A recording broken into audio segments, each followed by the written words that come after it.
Okay, this is our video review for the film Bros, which I follow Billy Eichner on Twitter, and he has been selling the shit out of this since before it started shooting, and I do not blame him. A, best, that's, you got to promote this shit stuff, and B, now I've seen it, it's just everything. I loved this film so much.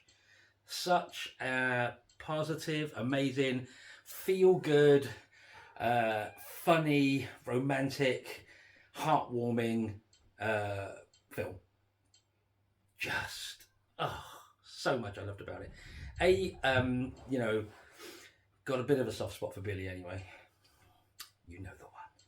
And so I would have always supported him.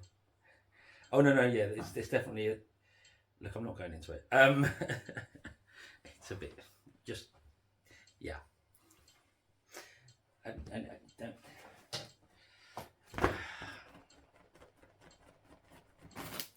Do you want yours? Ready to beat you with. Okay. Beat me. Not camera. Go on, you talk about it. I've flustered myself. No, carry on. I want to see you come back from that flustering because of your secrets. It's not secret. I've been blatantly open. Before I was with you, I used to sort of You stalked him. Oh, well, I think I was on the verge of getting blocked, frankly, from the amount of overt, you can shag me messages I put on Twitter. So I don't know. He never replied. So, obviously not his type. That's fine. I have you now. You're better. I like the use of the word now. Right, since I can't win, I'm just going to carry on. Probably feel that. Yeah. Fuck you. And it was, I remember getting to the end of it and feeling just, that you get to the end of a film and you just feel full and you feel satisfied and you feel like it was just right. Like, you don't feel like there was too much. There was no point where you were going, is this going to go on? There wasn't a point where you were going, and you just want a little bit more, but actually it's kind of enough. Like a really good meal. That's where I was at the end of the film. And I remember saying to you at the time, I think it's my favourite film of the year, even better than Everything Everywhere All at Once, which I absolutely adored. And I stand by that. I gave shocked Pikachu face at that point. You did give shocked Pikachu face. I did Naruto run. No, I didn't really. But it was it was. I could have just started the film and watched it again from there, quite happily, and still have loved every moment. It's going to sit very close to Romeo and Michelle for me. High praise. That's fucking high praise, because Romeo and Michelle I could watch hourly for the rest of my life. In fact, I could just stick it on repeat for the rest of my life and be the happiest person on earth. Just pausing to eat and shit and sleep. You know what I mean? God, such a blank. So that's how I felt about it. What did you like? You're the one that's normally, if I may use the term, way more woke than I am. More politically correct. I'm normally the one that sort of puts my foot in it and says the wrong thing and culturally insults people and shit. So somebody commented on my on the post I put on Facebook about it, saying that it was all woke nonsense. I do find it weird that a gay middle-aged man can feel that woke nonsense is a thing, because he remembers things like Section 28. And politically correctness gone too far always surprises me out of the mouth of a gay man, but I'm seeing it more and more, and it fucking worries me, if I'm honest, because I'm a bit like, our memory is so short. I mean, mine is, but it's just what? Are you fucking nuts? I mean, are you actually fucking serious that you think any kind of rights and equality is too far? The fuck is wrong with you? Look, I don't always get it right. He'll tell you. I don't always get it right. But fucking hell. I'm done. Well, I get to follow that. Like I said, you're better at it. Yeah, so absolutely loved it as well. Possibly not to the same degree that you did, which is not to say that I'm just like, yeah, it's all right, because it was a genuinely excellent movie. I think some of the things for me, going into it, and obviously having heard stuff about it, yes, you can look at it and go, great, it's a bunch of cis white, conventionally handsome, sort of gay men, basically, being the focus of attention again. But ultimately, for me, that was part of the point of the movie, which is something that I think Billy Eichner is clearly painfully aware of, and spends a decent amount of the movie actually ridiculing that very sentiment right from the very start, with the name of the podcast his character presents, the 11th brick at Stonewall. Yeah. And obviously, and the whole point of the the fact it's called Bros, and I think who Billy Eichner's character is as a person. Was he Bobby? Versus, well, I'm not too focused on that. I'm talking about in terms of the personalities more than their names. Yeah. But yeah, I think it was Bobby something or other. Yeah. And Luke McFarlane's character, Aaron. You can tell he really likes me. He never remembers characters' names as a rule. Not after one viewing. Not after several viewings in a lot of cases. Look, just because I watched the whole of the first season of The House of Dragon and still don't know who any of them are. I kind of know them by description. No, not that one. No, the other one with the white hair. No. The other one with the long white hair. No, the one with the Billy Ocean dreads. There's 9 of them with long white hair. Narrow it down. 9? Only 9? What episodes have you seen? Is that Rhaenyra doing that? Who's Rhaenyra? Only one of the main characters. Is she the young queen or the old queen who hasn't changed actress? Is she Matt Smith? No, then I don't know. She's the young queen. The old queen is Rhaenys. I haven't even been watching this. I know you've got Risa fans. You've got Risa fans of Matt Smith, and you had Paddy Considine. Cats are off. Anyway, we've massively digressed. So going back to what I was making. So you've got again, talking about sort of bros and like cis white sort of traditionally handsome gay male stuff, right? Blah blah blah.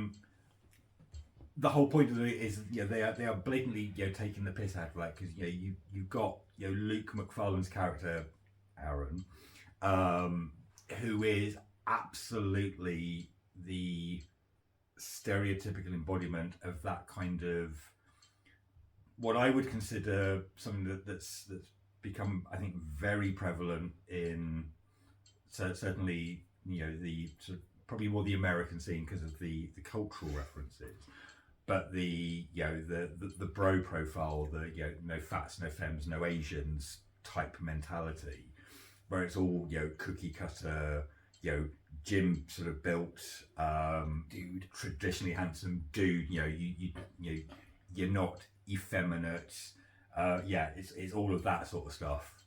And then and you've got basically Billy's character Bobby, who, to varying degrees, actually does kind of.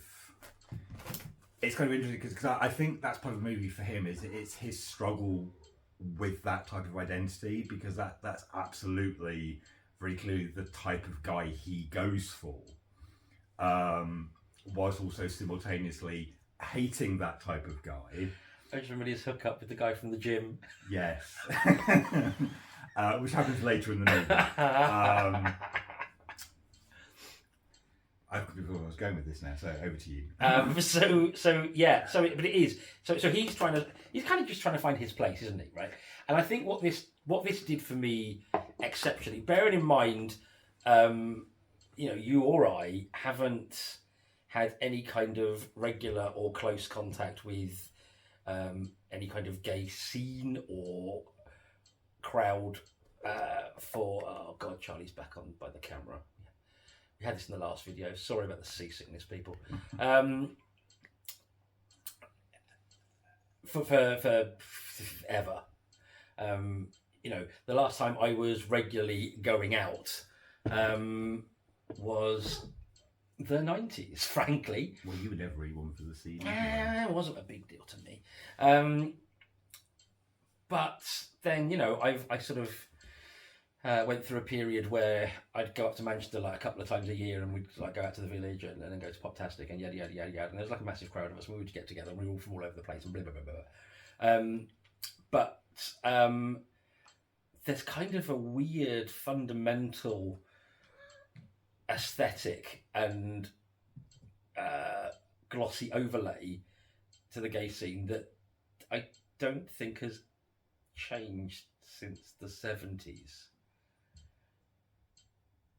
That the music might change, the fashions might change, the state of the technology and the lighting might change, but there's just this kind of weird basicness to it that doesn't change. And I was looking at the scenes, like looking at, so again, sort of all the, you know, he even sort of makes the comment about when they get together, everyone just takes their shirts off. Hate that. People, I've been in a club before with my arms pinned on my side with three massive great fucking muscle bears trying to rip a shirt off me, and I'm just like, I'm not comfortable dancing with no shirt on in a nightclub, thank you. You know, I don't mind the swimming pool because the water's up to here. I'm not that sort of body positive person. I'm not. You know, on a very hot day, I'll sunbathe in just shorts or whatever. Yeah, but I'm not a get into a nightclub and throw my shirt off and just get sweaty with people kind of person. Just no, not for me. But and then just looking at it and then looking at the tribes, as they call them on Grindr now. So all in the middle of the dance floor, sort of like the real. I remember being at XXL with 10 years ago this December. Shit the bed. And they were doing some sort of Christmas bear night or other, which is why I was there, obviously. When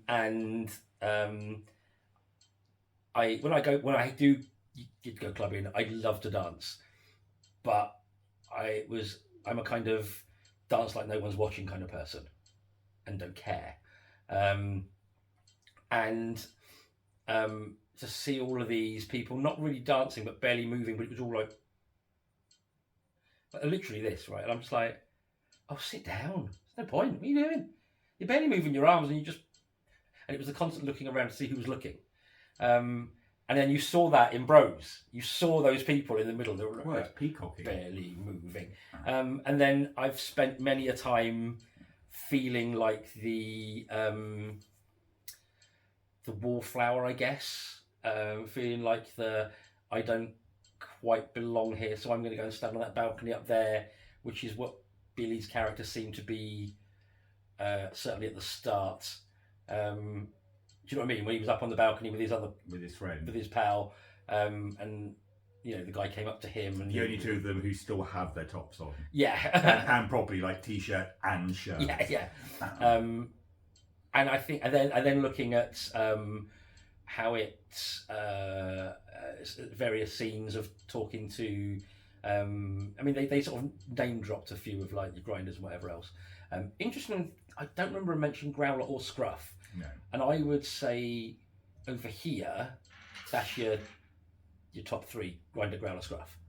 I know there's lots of others, but those are always the ones that I would check regularly. America seems to be very much Grinder and Tinder. Yeah.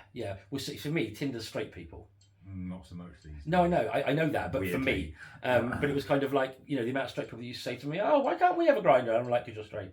You'll never deal with it like we do because you're straight and you've got hang-ups."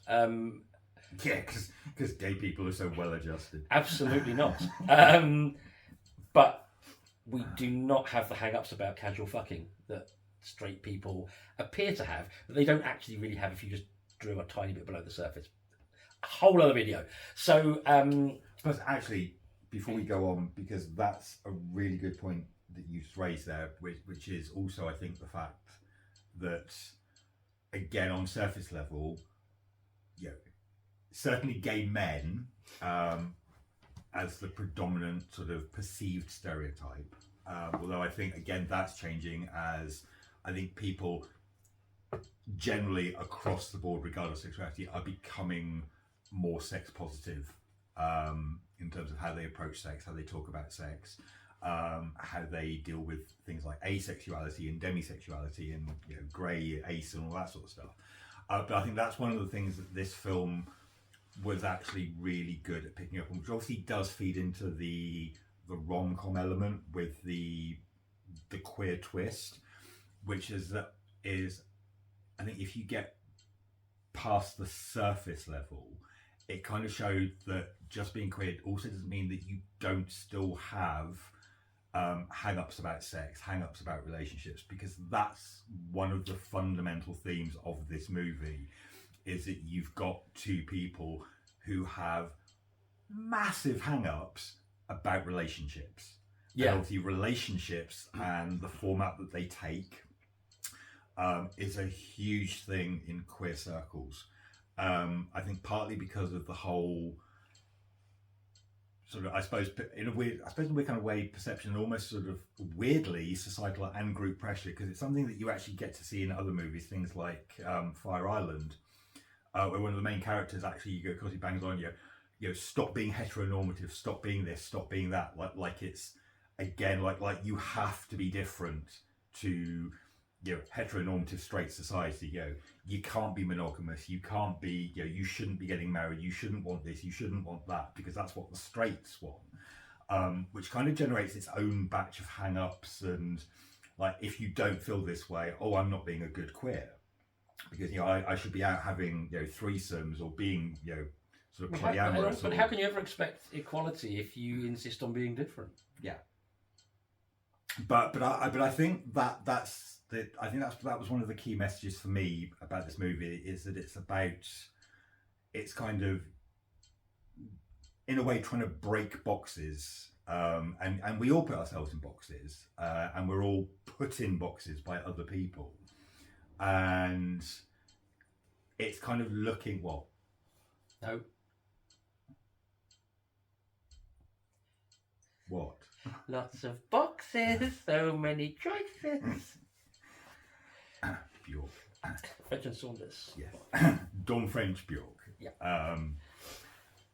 And it's, I know, because I think for me, one of the surface level reactions I have when watching Bros is that it's actually quite a difficult movie for me, because I am massively insecure, as he knows, about my physicality, certainly in terms of like growing up, my experiences both on the scene and off the scene, sort of my opinion of myself, all of that sort of stuff. So again, on a very surface level, it's not always the easiest thing in the world to be watching a video with. I made a comment earlier about, I suppose, I hate the word traditionally handsome, because it implies that there is but what you would call as, I suppose, like gym, the generic gym body, perfect teeth, perfect bodies, perfect stomach, perfect hair, perfect this, perfect that. The whole kit and caboodle. Everything that the things like the bear scene were kind of initially formed to kind of push back against that kind of body fascism that was obviously so prevalent on the scene at the time. But by doing so, they became weirdly just as fascistic about their own sort of body standards. And then of course, you have all like the mini tribes, like you have like your muscle bears, you have, you're not part of the group if you don't have X amount of body hair. You're not part of the group if you don't have X amount of like muscle or fat or this or that or the other. So I think for me that was something that kind of made me kind of sit back and go, yeah, that's something that I have struggled with, and it's kind of interesting to sort of see that kind of struggle across the different types of people. Okay, yeah, that makes sense. But it's, for me, there was the things we touched. Oh no, sorry, Stitch. The things we were touching on is it's just all those things it gets right and it's accurate in very much the same way. when Queer as Folk first landed in the late 90s. The UK version, then. Yeah, UK version, Russell's version.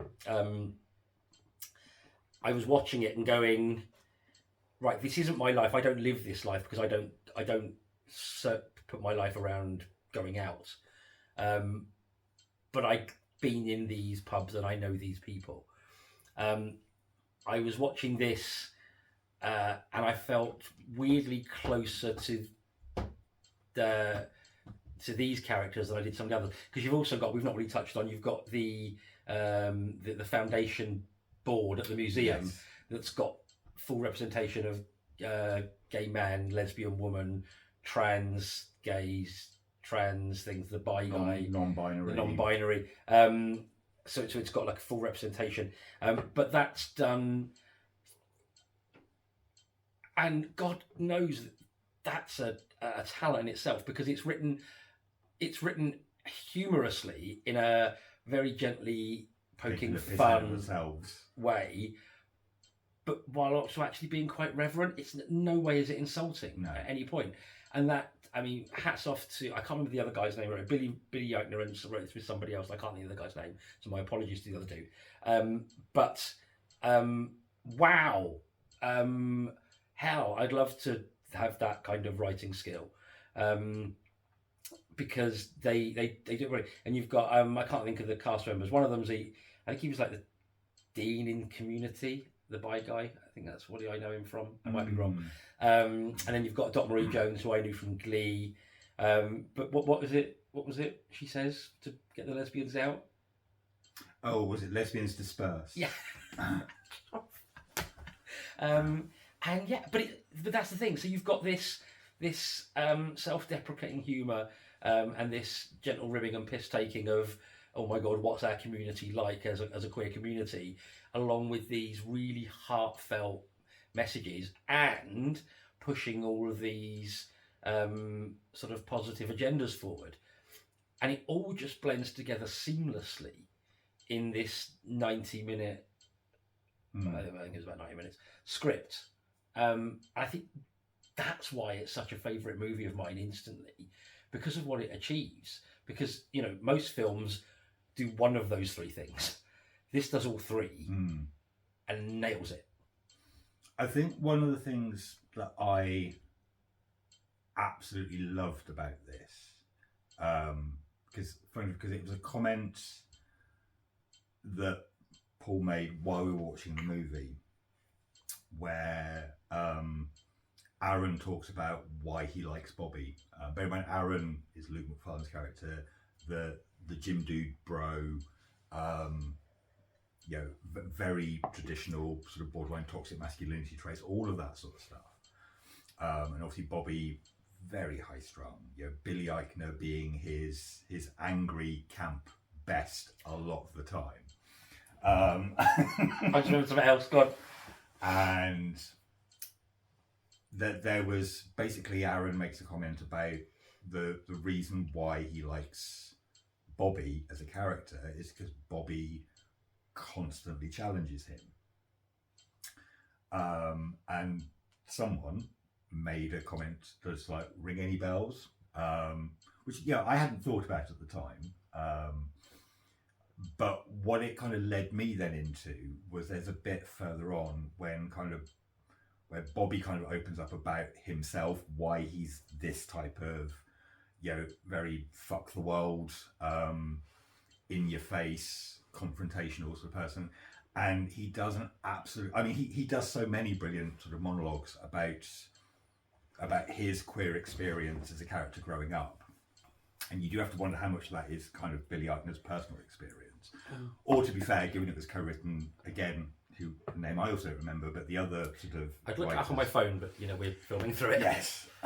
But basically talks about how sort of the reason why he's so confident in your face is because, when you go through life with having no one else to rely on, you eventually reach a point where presumably it either breaks you or you become the person that you rely on. And it's that kind of...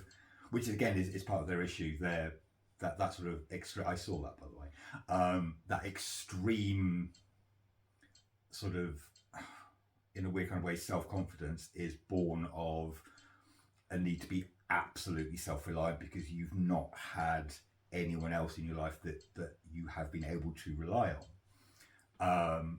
But what I really liked about that whole sequence is that it wasn't just like that I'm a better person because of this, because it was very much him also acknowledging that comes with huge issues. It's why he's so closed off. It's why he doesn't get into relationships. It's why he's this. It's why he's that.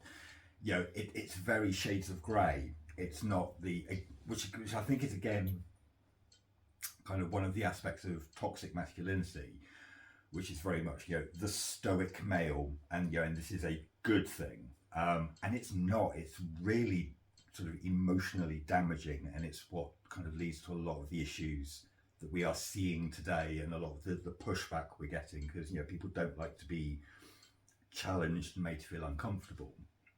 And it's something that I can sorry Stitch, it's something that I can absolutely relate to in my own life. And again, it's not something that you necessarily expect to get from a 90-minute rom-com. It's certainly not something that I've generally ever seen in a lot of non-queer rom-coms up until this point. Not that we have a huge number of queer rom-coms to be able to sort of reference, but that really stood out for me. So obviously you remembered. I've remembered, and I'm going to finish this entire review on 2 words. If I get Stitch to stay still. Deborah Messing.